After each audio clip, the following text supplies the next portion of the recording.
Get your free copy of the complete tutorial at www.teachucomp.com/free. You can create discount items in the item list to discount the line item that was entered immediately above the discount line item within a sales form.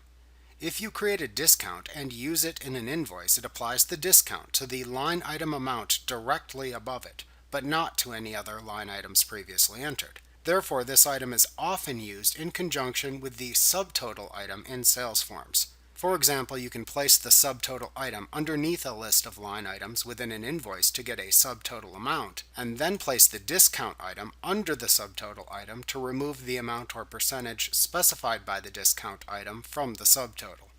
To create a discount item, open the item list and then click the item button in the lower left corner of the list window. Select the New command from the pop-up menu to open a new item window. In the new item window, select Discount from the Type drop-down.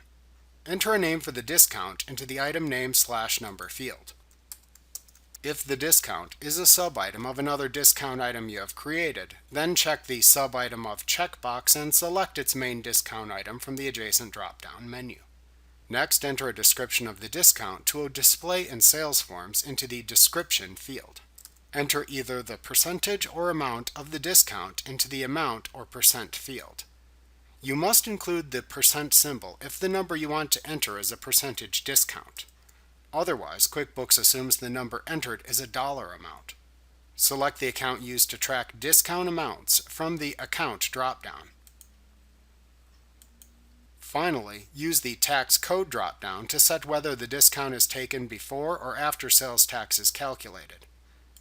Select Tax to apply the discount before sales tax is calculated, or select None to apply the discount after sales tax has been calculated. After creating the discount item, click the OK button to save the item into the item list. Like what you see? Pick up your free copy of the complete tutorial at www.teachucomp.com/free.